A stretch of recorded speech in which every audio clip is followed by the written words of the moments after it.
Hidup tanpa identitas, prinsip dan tujuan. Katanya muda cuma 1 kali. Masa mau disia-siain gitu aja? Gebrakan April. Prak prak prak prak prak. 21 hari membaca 1 buku. Akhirnya aku memutuskan buku yang akan aku baca. Tebak. Iya betul, Before 30. Selama 21 hari ke depan aku akan membaca buku ini sebelum aku menginjak umur 30 tahun. Kenapa sih Pril akhirnya memutuskan membaca buku Before 30 dari sekian banyak buku yang bagus di luar sana? Karena gimana kita mau ngebahas self-growth lainnya kalau hal dasar yang menjadi pondasinya aja kita nggak tahu. Apa itu identitas, apa prinsip hidup kita, apa tujuan hidup kita. So, aku akan baca buku ini. Total buku ini tuh dari pendahuluan sampai akhir itu ada 233 halaman. Ketika aku bagi menjadi 21 hari, kurang lebih aku harus berkomitmen membaca 11 halaman selama 1 hari. Di YouTube ini, di YouTube channelku Gebrakan April, yang aku akan membacakan buku ini kepada kalian selama 21 hari, yaitu 11 halaman per hari. Yeay, mari kita mulai. Udah jadi kebanyakan. Kita mulai aja langsung. Oke, kita baca dari pendahuluan kali ya. Nah, ini dia. Saya mengunjungi rumah orang tua Pastor Philip untuk mengetahui lebih dalam tentang masa kecilnya. Oh, FYI, buku ini itu ditulis oleh Philip Mantova, BRE, dan Siane Ripka, MH ya guys. Jadi dia mengunjungi rumahnya Pastor Philip, orang tuanya di masa kecilnya, berarti si Sianenya ini. Bagaimana mungkin saya dapat menulis buku tentang kehidupan seorang muda yang luar biasa ini jika saya tidak mengetahui masa kecilnya? Kata Siane berarti ya. Saat saya memasuki ruang kantor Bapak Hardy Mantova, ayah Pastor Philip, ia sedang sibuk memotong lembaran kertas di mejanya. Di atas meja itu, buku-buku tersusun dengan rapi, beserta foto keluarga, 3 foto pernikahan anak-anaknya, serta foto keluarga saat di Kanada. Ibu Suzana Lindawati, ibu Pastor Philip, duduk di sebelah saya. Kata si Siana berarti.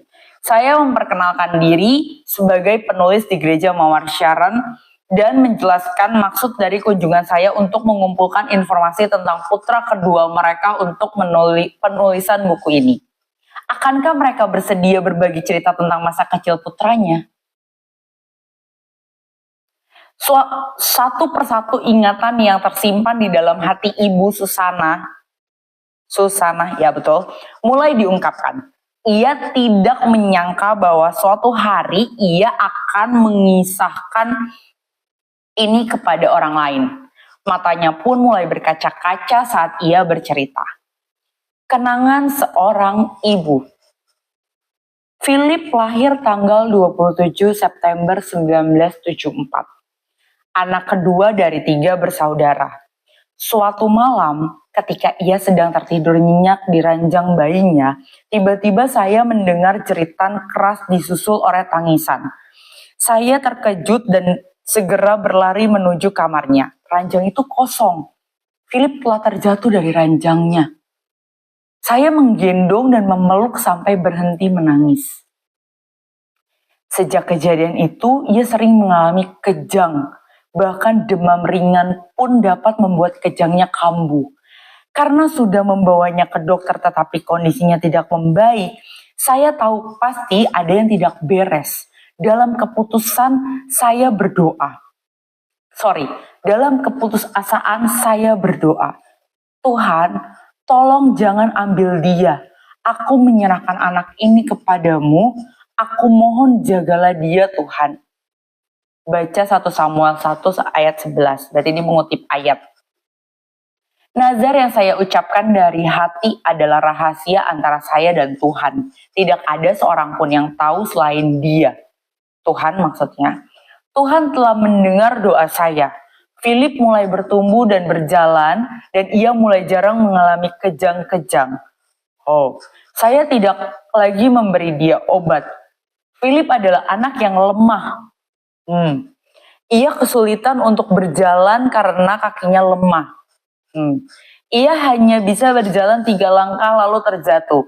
Tetapi saya merasakan di dalam hati saya bahwa anak ini kuat.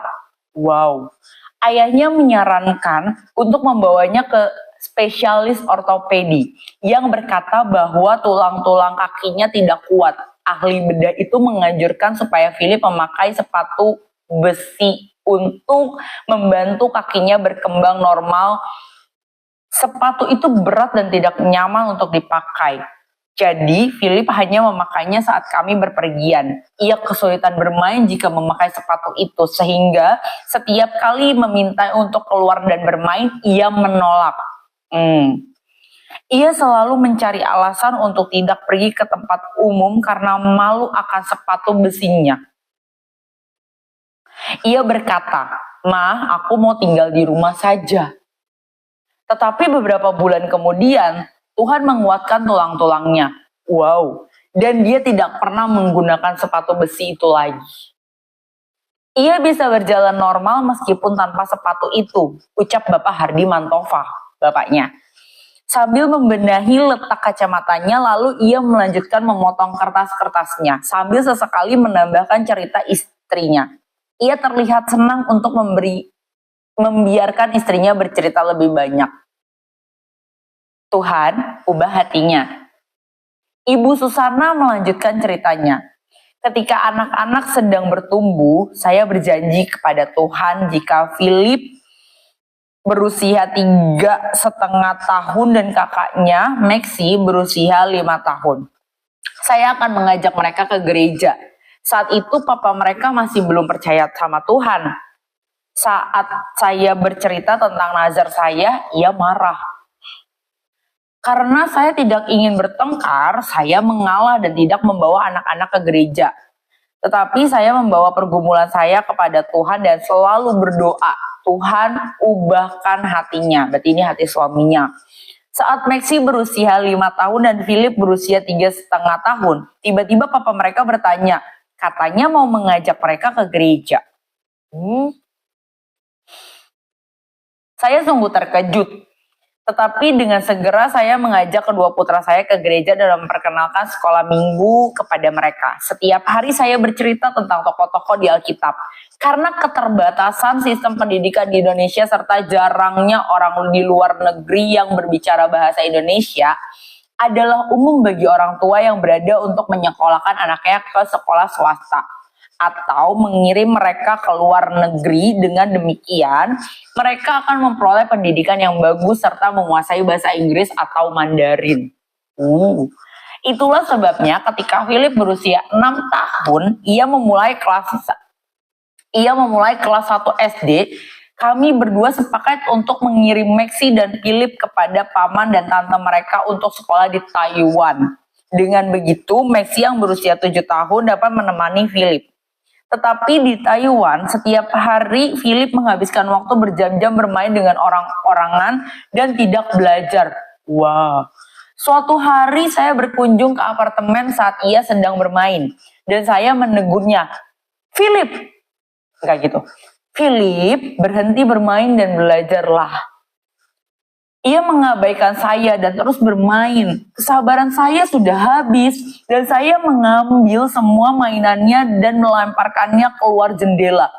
Ia marah sambil berkata, "Mama pulang aja. Mama tidak usah ada di sini. Pulang aja ke Indonesia." Keesokan harinya saya berkemas-kemas karena memang sudah harus kembali ke Indonesia. Tetapi Philip tidak mengetahuinya. Ia duduk di tangga apartemen dan melihat saya pergi. Saya tidak tahu bahwa setelah saya pergi ternyata ia duduk di tempat yang sama setiap hari dan menangis sambil bertanya kepada Maxi, "Kenapa mama pergi?" Maxi dan Philip meninggalkan Taiwan dan kembali ke Indonesia untuk melanjutkan pendidikan di sekolah dasar dan menyelesaikan sekolah menengah pertama di ST Aloysius di Jalan ke Panten, Surabaya. Setelah itu Philip dan adiknya Zon pergi ke Singapura untuk sekolah selama 1,5 tahun. Dan di tahun 1990 saat Philip berusia 16 tahun, kami mengirimnya dan saudara-saudaranya ke Kanada untuk meneruskan pendidikan mereka. Perkelahian dimulai. Maxi dan Philip sering terlibat perkelahian saat mereka masih di sekolah minggu. Perkelahian terus berlanjut saat Philip bertumbuh remaja. Tepat sebelum ia mengerjakan ujiannya di sekolah, Philip bertengkar dengan teman sekolahnya dan tulang tangannya patah. Hal itu membuatnya mustahil untuk menulis. Saya melaporkan kejadian ini kepada gurunya yang membolehkannya untuk mengerjakannya dengan cara menunjuk kepada jawaban yang benar. Pada saat di Taiwan, ia berusia 6 tahun dan Maxi berusia 7 tahun. Mereka mengikuti latihan karate. Philip mengembangkan keahliannya dan ia sering berkelahi. Tingkah laku Philip makin menjadi-jadi. Setiap hari ia berkelahi 4-5 kali. Pada tahun pertama memasuki SMP, ia hampir kehilangan nyawanya dalam sebuah perkelahian. Papahnya dan saya tahu bagaimana Philip mengalami banyak kesulitan masa sekolah dan kami merasa bangga padanya sebab ia berhasil melewati masa-masa itu ketika ia diselamatkan dan dibaptis di Kanada tahun 1992. Ia bukan lagi Philip yang sebelumnya. Salah satu penyebabnya kenapa papanya mau menerima Yesus adalah karena ia melihat perubahan yang sejati dalam kehidupan Philip. Tuhanlah yang memberikan semua kebaikan ini. Papanya dan saya tidak pernah membanggakan diri oleh kesuksesan pelayanan Philip. Jika Tuhan membuat pelayanan yang maju dan berkembang, kami tahu itu bukanlah karena ia lebih hebat daripada yang lain, namun hanya karena kasih karunia Tuhan. Saya percaya pada saat saya menyerahkan Philip ketika ia masih bayi dan persetujuan suami saya untuk beribadah ke gereja di mana mereka bisa mendengar firman Tuhan adalah bagian dari pekerjaan tangan Tuhan yang besar. Wow. Prinsip hidup Philip Mantova. Hormatilah ayahmu dan ibumu supaya lanjut umurmu di tanah yang diberikan Tuhan Allahmu kepadamu. Itu diambil dari Keluaran 20 ayat 12. Menghormati ayah dan ibu adalah kewajiban mutlak seorang anak. Dari semua perintah Allah, perintah yang satu ini kelihatannya adalah yang termudah. Namun itu hanya mudah dalam teori. Kenyataannya menghormati orang tua kita tidaklah sesederhana seperti yang kita pikirkan. Bagi seorang anak, orang tua adalah wakil Tuhan di dunia ini. Sudah seharusnya kita menghormati dan menghargai keputusan mereka. Karena saya percaya semua orang tua menghendaki yang terbaik untuk masa depan anak-anak mereka. Papa saya belum mengenal Tuhan saat mama saya menyerahkan saya kepadanya. Karena naluri kepadanya tuh Tuhan. Karena naluri keibuannya sejalan dengan rencana Tuhan, mama tidak hanya menginginkan pemulihan saya, tetapi juga agar saya menjadi milik Tuhan. Itulah sebabnya mama menyerahkan saya sepenuhnya kepada Tuhan. Tuhan mendengar nazar mama saya. Bertahun-tahun kemudian saya menyerahkan hidup saya ke dalam tangan Kristus. Wow. Doa yang berbunyi, Tuhan, aku mohon jangan ambil anak ini. Keluar dari seorang ibu yang putus asa. Saya tidak tahu seberapa putus asanya mama saya saat itu. Yang pasti mama saya tidak mungkin membuat perjanjian rahasia dengan Tuhan seperti itu jika beliau yakin saya dapat bertahan hidup. Mama saya takut jika tidak ada lagi harapan bagi saya. Itulah sebabnya beliau menyerahkan saya kepada Tuhan. Hari ini, ketika saya menghadapi rintangan di dalam pelayanan saya, orang tua saya menghargai keputusan saya. Mereka tidak pernah menyesali keputusan saya untuk menerima panggilan Kristus dan memikul salibnya. Sesungguhnya, di dalam hati mereka menginginkan saya untuk mengejar peluang bisnis seperti kedua anak mereka yang lainnya. Namun, karena melihat keteguhan hati saya, mereka merelakan saya dengan keputusan yang telah saya ambil. Saya bersyukur memperoleh restu mereka, sehingga saya dapat menghormati mereka tanpa mengorbankan panggilan Kristus yang mulia dalam hidup saya. Saya tidak dapat memastikan apa yang akan terjadi di sisa hidup saya selanjutnya, dan saya pun tidak berani untuk berkata bahwa pelayanan saya dalam 10 tahun ke depan pasti sukses. Itu adalah pekerjaan Tuhan karena dialah yang telah memanggil saya. Saya hanya yakin akan satu hal. Saya hanyalah seorang.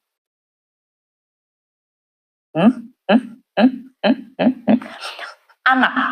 Oh, saya hanyalah seorang anak. Sebesar apapun Tuhan memakai hidup saya atau sejauh manapun Ia akan membawa saya tahu bahwa di mata Bapa di surga, Philip Mantompova hanyalah seorang anak kecil. Demikian juga halnya dengan papa dan mama saya. Di dalam keluarga Mantova, Philip hanyalah seorang anak kecil yang menghormati dan menghargai orang tuanya. Saya tidak pernah menyesali keputusan mama untuk menyerahkan saya kepada Tuhan. Saya bahkan tidak dapat membayangkan seandainya mama saya tidak memberanikan diri untuk menyerahkan haknya sebagai orang tua kepadanya. Nyanya huruf besar berarti Tuhan. Mungkin saya tidak pernah berjumpa dengan Tuhan Yesus, Juru Selamat saya. Dan jika saya tidak pernah bertemu dengannya, hidup saya tidak akan menjadi lebih berarti seperti hari ini. Sama. Tuhan telah memberikan saya seorang istri, 3 anak, dan pelayanan yang berharga. Serta saya bisa memberikan yang terbaik dari hidup saya kepadanya. Dan itu semua dimulai dari doa mama saya. Wow. Teladan seorang ayah. Papa saya adalah seorang yang rendah hati yang selalu mengulurkan tangannya untuk membantu orang lain dan mengutamakan kepentingan mereka di atas kepentingan pribadinya. Waktu saya pulang, Papa selalu mengambilkan minum dan menyodorkan ke saya. Saya belajar cara melayani dan teladan-teladan beliau mengambilkan air minum, piring, dan kursi untuk orang lain terlebih dahulu. Mungkin banyak orang yang berpikir bahwa pekerjaan itu tergolong tindakan yang sederhana yang bisa dilakukan oleh siapapun. Itu benar, sayangnya pelayanan sederhana ini sering dilupakan orang. Kebanyakan orang lebih senang dilayani daripada melayani. Tetapi papa saya berbeda. Meskipun beliau adalah seorang yang pendiam, beliau selalu senang membantu orang lain.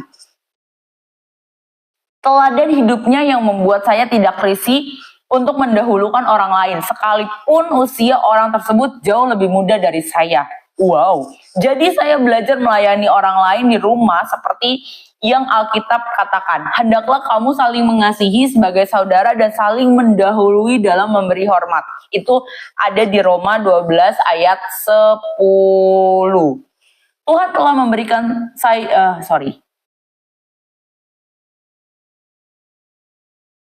Udah. Wow.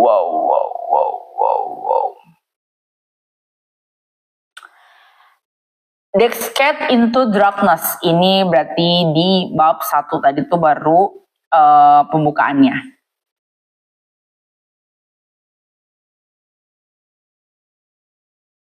Udah guys. Udah dong di 11 halaman. Bahkan 20 halaman.